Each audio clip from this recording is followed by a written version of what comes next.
እኔ ያዝኩት ነው ዋናው። የአንቺ ፎርጅን ምን? ቲና ተረጋጊ። እኔ ለአንቺ ቤት አልሰጥም። አላበድም። ዳን የሚሉት ገብተዋል። እሺ እንዳልሽ በህግ አስወጪ። ማስወጣት ነው። ራሷ ትውጣ። ሂጂ ልብስሽን ሰብስቢ። እየቀለዳችሁ ነው? ቆይ ምንድን ነው የተፈጠረው? ያው ሁሉንም እንዳየሹ ነው። ዶክመንቱ እንዳለ ፎርጅት ነበር። እሺ ዋቅዳልዩ ወይኔ ቤቴ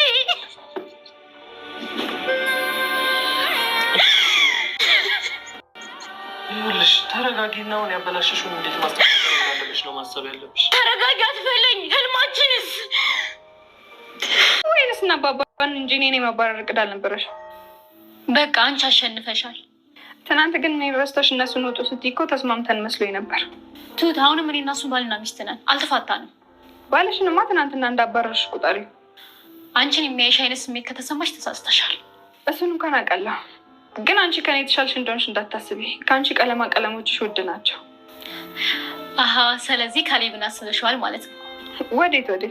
እኔ እዚህ ነኝ። አንቺ ግን ፎክርሽ እንደ ትንሽ እያየት ተደበቅሽ። ውጭልኝ ትሁት። እራስሽ ተነሽና ውጪ። አቤት። ውጪ። አይሰማም? አንሶላ ቀይረሽ አልጋ አንጥፈሽ ጠብቂኝ ብሎኛል። ይሄ እኮ ምኝታ ቤቴ ነው። አንቺ እኮ ብልግናሽ ልክ አልነበረውም። ቀን ዳኒ፣ ማታ ደግሞ ካሌብን ይዘሽ ትተኛለሽ። ውጭልኝ። እራስሽ ውጪ አልኩሽ እኮ። ትንሽ ብቻ ታገሽ። ከዚህም በኋላ ምንም የማጣው ነገር የለም። እሺ። ቤት ሊያባርሩኝ ነበር እና ታዲያ ምን አልሻቸው? ቤት ልፈልግ አልኳቸው። እሺ አሉሽ? ይህን ሽማግሌ ነፍሱን ካላጠፋሁት ውሻ ብለህ ጥራኝ። አረ ስለፈጠረሽ ሴትዮ ቢያንስ እንኳን ከዚህ መከራው ስራ ስሪ፣ ወይ ደግሞ ቤቱን ለቀሽ ውጪ። አንቺ ምን አገባሽ? መቼም እዚህ ቤት በአሁን ሰዓት ከአንቺ የተሻለ ቦታ እንዳለኝ ያክጂማ። አቤት የኔ ቲና፣ እኔ ኩሽና ልግባ? ቆይ ራስሽ መሰሪው ምግብ ገብቶ መስራት ውርደት ነው? አዎ ያቺ ደነዝ እያለች የኔ መስራት ውርደት ነው። ይኸውልሽ ቲና፣ ውርደት ማለት አባረራለሁ ብሎ መባረር ነው። እያበሸከኝ ነው አይደለም። ስሪና ባይሆን ምግብ እንብላ። ያፍቅረኛለት እንደዛ ታደርጋለች ብለህ ነው? አዎ ዳኒ፣ እኔ አልታይ ብሎኝ እንጂ እዚሁ አጠገብ ያለኝ መስለኝ። በቃ እናንተ ተጫወቱ።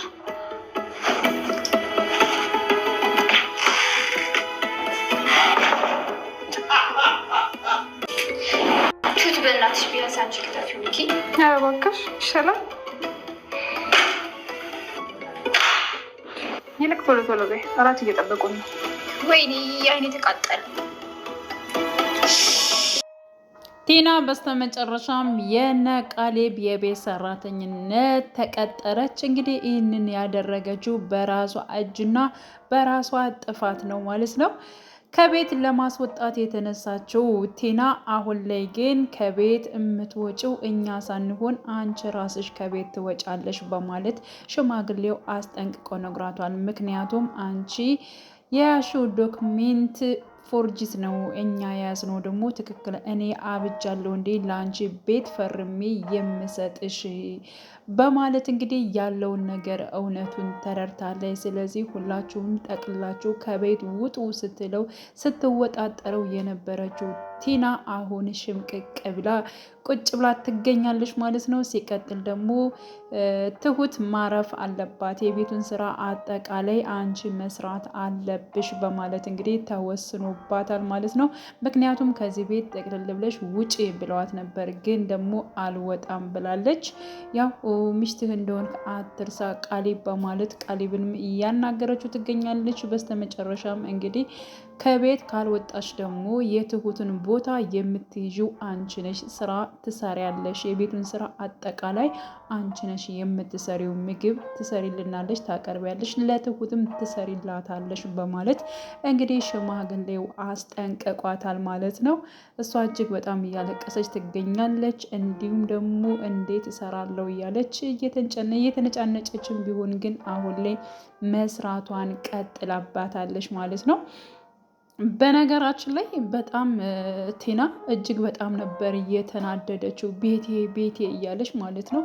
የራሷ ቤት ለፍታ ጥራ ግራ እየሰራችው ቤት የተወሰደባት እስከሚመስል ድረስ ነው ስትነጫነጭ የነበረችው። ምክንያቱም ቤቴ ተሸወድኩኝ እያለች ዘራፍ ስትል ነበረ። ዳኒም እንግዲህ ተረጋጊ፣ አሁንም ተረጋጊ፣ እንደዚህ መሆን የለብሽም እያለ እሷን ለማረጋጋት እየሞከረ ይገኛል ማለት ነው። ቲናም አሁን ላይ በነገራችን ላይ አርፋ ለመቀመጥ ራሱ አልወሰነችም። እሰራላቸዋለሁ እያለች እየተናደደች ነው ማለት ነው። እንዲሁም ሽማግሌውንም እገለዋለሁ ብላ ስትናገር እንግዲህ ዳኒም አሁን ላይ መግደል ላይ ነሽ፣ አሁን እያበላሸሽውን ነገር ማስተካከል አለብሽ፣ ወደ ራስሽ መመለስ አለብሽ። እኔ እኮ በባለፈው ዝም ብለሽ ብቻሽን እኔን ራሱ ጥለሽኝ የሄድሽበት ቦታ ሰይጣን ነው እንዲህ በላይሽ ላይ ይዘሽ የመጣሽው፣ ለምንድን ነው የማትረጋጊው እያለ አሁንም ደግሞ ደጋግሞ እየመከራት ይገኛል ማለት ነው። በቃ ነገሮቹ ማስተካከል የምችው አሁን ላይ ረጋ ባልሽ ነው። ረጋ በይና ነገሮችን ለማስተካከል እንሞክር። ለምንድን ነው እስከ ዛሬ ያልነገርከኝ? አንተ ታቅ ነበር ወይ? በማለት እንግዲህ ዳኒን ጠይቀው ነበረ። ዳኒ እኔ ምንም የማውቀው ነገር የለም፣ ግን ደግሞ እጠረጥር ነበር። የጠረጠርከውን ለምን አልነገርከኝም? እኔ እኮ እሰማህ ነበር እያለች እንግዲህ እሷም ደግማ ጠይቀዋለች። አንቺ ምንም እየሰማሽኝ አይደለም፣ በጣም ብዙ ጊዜ ተናግሬሽ ነበረ፣ ግን ደግሞ እየሰማሽኝ አይደለም። በነገራችን ላይ ቤቱ በስሜ ሆነልኝ ብላ እንኳን ያን ጊዜ ደስ ብሏት ማለት ነው ሆቴል ላይ እየጠጣች ከሱ ጋር ደስ ብሏት እያለ ይሄ ነገር ግን እውነት አይመስለኝም። ቤትን ያክል ነገር እንዴት አሳልፎ ሊሰጥሽ ይችላል እያለ ያንን ዕለት ራሱ ጠርጥሯል። በዛ ላይ ደግሞ በአሁኑ ባወቀው ሰዓት ቤቱ ለእሷ እንዳልተፈረመ ያው ዳኒ ካወቀ በኋላ ይብን ራሱ እሷ እንድትረጋጋ በጣም ጠይቋት ነበረ። ግን ደግሞ እሷ ምንም ልትረጋጋ አልቻለችም። ሁለተኛም ደግሞ አንደኛ ሽማግሌው እሰጥህ ያለውን ብር ደግሞ ይሰጠኛል በሚል ምክንያት ይህን ነገር ደብቆ ይገኛል ማለት ነው። ዳኒ እንግዲህ በስተመጨረሻም ያለው ተስፋ አሁን ላይ አንደኛ ከብሩም አልሆነ፣ ሁለተኛ ደግሞ ከኤደን ይብን ራሱ መሆን አልቻለም እና እጅግ በጣም ግራ ተጋብቶ ነበረ። ትሁትንም ራሱ እስኪ ምከሪን፣ አባዬ ብሩን የሚሰጠኝ ይመስልሻል ወይ እያለ ደግሞ ደጋግሞ ሲጠይቃት ነበር። ትሁትም እንግዲህ አላቅም፣ ሊሰጥህም ላይሰጥህም ይችላል። አንተ ግን ለምንድን ነው በራስህ ጥረህ ግረህ ለምንድን ነው የማትኖረው? ለምንስ አሁንስ ተስፋ ታደርጋለህ? በነገራችን ላይ አንተም እኮ ልክ እንደ ቲና ነህ። ቤቱን እኮ ለመካፈል አቅደ ነበረ። ስለዚህ እና አባዬንም እንዲሁም ቃሊብን ከቤት ለማስወጣት አንተ ሞክረህ ነበር በማለት ጠይቀው ነበረ። እውነት ለመናገር ትሁት እኔ ከቤት እንዲወጡ በፍጹም አልፈልግም። ሲቀጥል ደግሞ ብር እንድታመጣ አዎ እፈልግ ነበረ፣ ግን ደግሞ እነሱን በሚጎዳ መልኩ በፍጹም አይደለም በማለት እውነት ለመናገር ኤደን ራሱ ላንተ ትበዛብሃለች፣ አትገባህም። እሷ እኮ ማንነትህን ብቻ ነው የፈለገች፣ ባላት ነገር ብቻ ሰርታችሁ እንደምትኖሩ ነው የምትፈልገው። አንተ ግን ምንም ቢባል ምንም አሰማም በማለት እንግዲህ ዛሬም ያው ሁልጊዜ የተለመደውን ምክሩን ማለት ነው ደጋግማ እየነገረችው ይገኛል። እሱ ግን አሁንም በነገራችን ላይ አልነቃም። አሁኑ መሸሽ ይችል ነበር ብለዋለች ትሁት ራሱ። ቀስ በቀስ እሷ ጋር መውጣት አለብህ። እሷ ራሱ ለራሷ የላትም። አንተ እኮ ዝም ብለህ መሀል መንገድ ላይ ነህ። በሰው ገና ብር አገኛለሁ ብለህ ነው እንትን የምትለው። እሷ ኑሮት እንኳን ከእሷ ጋር ብትጣበቅ እሺ ልታገኝ ትችላለህ። እሷ ለራሷ እንኳን የላትም። ስለዚህ ያንተ ተስፋ ምንም ዋጋ ቢስ ነው። ሲቀጥል በራስህ ስራ እያለች እንግዲህ ትሁት ደጋግማ እያስጠነቀቀችው ትገኛለች። አሁን ላይ እንግዲህ ቲና ምግብ ስትሰራ ሁላቸውም በፍርሃት ደረጃ በዛ ላይ ሽማግሌውም አሁን ላይ እጅግ በጣም ፈርቷል። ምክንያቱም እሷ ውሳኔዋ ራሱ በጣም መጥፎ ውሳኔ ስለሆነ ቲና በጣም መጥፎ ነገር ነው የምታደርገው። ለገንዘብ ለብር ብላ የማታደርገው ነገር የለም። አሁንም እንግዲህ ቆይ እሰራላቸዋለሁ እያለች ነው። ሽማግሌውንም እገለዋለሁ ብላ እጅግ በጣም እየፎከረች ትገኛለች ማለት ነው።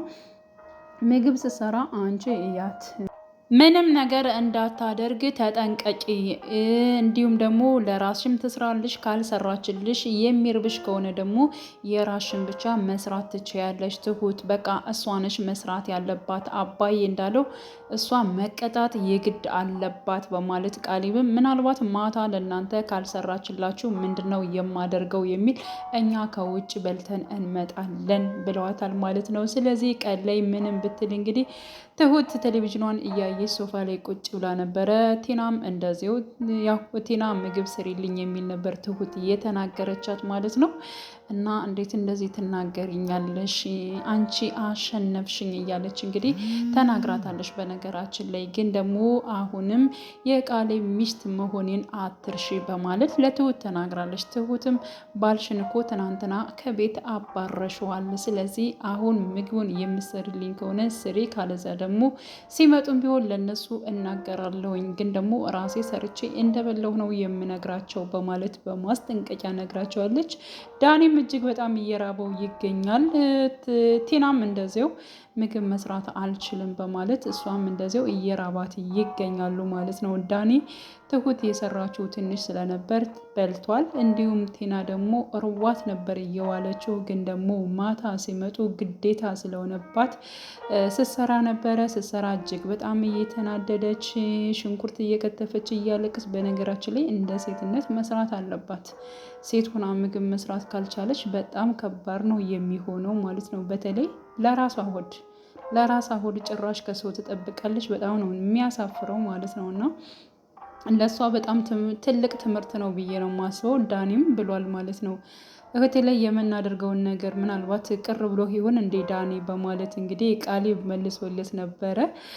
ግን ደግሞ አይ ጥሩ ነገር ነው፣ አንዳንድ ነገሮችን መልመድ ያለባትና ስርዓት መያዝ ያለባትን ነገር መያዝ አለባት በማለት ዳኒ መልሷል። ሲቀጥል እኔ እኮ እናንተን ለማስታረቅ ልሞክር ስል ሲጀመር እሷ በጣም ትልቅ ስህተት ነው የሰራችው በማለት በጣም ነው ያፈርኩት እያለ ይገኛል ዳኒ ማለት ነው። እሷ እኮ ፍቅረኛ እዛ ሊሆን ይችላል አሁንም አለ ቃሌብ ማለት ነው። አይ እንደሱ እንኳን አታደርግም፣ አረክ መያዙንስ ልትይዝ ትችላለች፣ ምናልባትም ካጠገቤ ሊሆን ይችላል እኔ ስላላየሁት ሊሆን ይችላል እንጂ በማለት ዳኒ እንግዲህ የልቡን ቃሌብ ስለተናገረ ሽምቀቅ ብሎ በቃ እኔ መሄድ ይጠበቅብኛል በማለት ከተቀመጠበት ተነስቶ ሲሄድ ሽማግሌውም እንዲሁም ቃሌብ በጣም ነበር እየሳቁት ማለት ነው። በነገራችን ላይ እያንዳንዱ ቲናና እንዲሁም ደግሞ ዳኒ የሚያደርጉትን ነገር ሽማግሌውም ሆነ እንዲሁም ቃሌብ በአንድም በሌላ በንግግራቸውም በተለያዩ ነገሮችም ጠቀስ እያሉ መቼም ይነግሯቸዋል። ግን ያም ሆኖ ደግሞ እነሱ እየሰሙ አይደሉም ማለት ነው። የሰው ንብረት ለማግኘት ይህን ያክል በሐሰት መጣጣር በጣም ከባድ ነው የሚሆነው እና ቲና እጅግ በጣም ያሁንም ማለት ነው ይህ ሁሉ ነገሯ እየታወቀ ከዚህ በላይ ደግሞ በጣም መጥፎ ነገር ለማድረግ ሀስባለች ማለት ነው። ዳኒም አሁኑን መሸሽ ይችል ነበረ፣ ግን ደግሞ ገና ኤደንን ማኖርበት ከሽማግሌው ገንዘብ አገኛለሁ ብሎ ይጠብቃል። አሁንም ከእሷ ጋር በመሆን እንግዲህ ከቲና ጋር በመሆን ለመጣጣር የእነሱን ገንዘብ ለራሳቸው ለማድረግ እየተጣጣሩ ይገኛሉ ማለት ነው። ሲቀጥል እንግዲህ ሽማግሌውን ጠይቆት ነበረ። በስተመጨረሻም ትሰጠኛለህ ወይ ገንዘብ ምን ልታደርግበት ነው ብሎም ጠይቆት ነበረ። አንዳንድ ነገሮችን ይገዛበታለሁኝ እንደገና ደግሞ ያለውን ነገሮችም ስራ ልሞክርበት እችላለሁ በማለት ነግሮታል ማለት ነው። እና አባዬ አሰጠኝም እንደ እኔ እኮ ያልከኝን ነገር ሁሉ አድርጌያለሁ፣ ለቲናም አልተናገርኩም የሚል መልስ ነበር እየሰጠው። እሰጥሃለሁ፣ 3 እጣዎችን አወጣለሁ፣ ሁለቱ ብር ያለበትን አንዱ ደግሞ ባዶውን፣ ስለዚህ እድልክን ታያለህ በማለት እንግዲህ ነግሮታል ማለት ነው። ትሁትም ጠይቀው ነበር አባዬ ምን ለማድረግ አስበ ነው? ሁለቱ ብር ያለበትን እጽፋለሁ፣ አንደኛው ደግሞ ብር የሌለበት ነው። ስለዚህ እድል ሊሳካም ላይሳካል ይችላል የሚለውን ነገር እንዲያውቅ እፈልጋለሁ። ዳኒ በስተመጨረሻ ሊሳካለትም ላይሳካለትም ይችላል። በነገራችን ላይ አይሳካለትም፣ ምክንያቱም እሱ በጣም ክፉ ነገሮችን ስለሚያስብ የሰው የሆነን ነገር ሁሉ ለራሱ ለማድረግ ሰርቶ ለመለወጥ ስላላሰበ በቅን ልቡ ስላልተነሳ ላይሳካለት ይችላል ብዬ አስባለሁ። ከተሳካለትስ ሽማግሌው እውነት ብሩን ሊሰጠው ይችላል ወይንስ አይሰጥም የሚለውን እንግዲህ ሀሳብ አስተያየት በኮሜንት ላይ ማስቀመጥ ትችላላችሁ። ውድ የቻናሌ ተከታታዮች ቤተሰቦቼ በያላችሁበት ሰላማችሁ ይብዛልኝ። ለቤቴ አዲስ የሆናችሁ የደውል ምልክቱን በመጫን ቤተሰብ የሆኑ ነባር ቤተሰቦችም ስለምታበረታቱኝ እጅግ በጣም አመሰግናለሁ። መልካም ጊዜ ተመኘውላችሁ።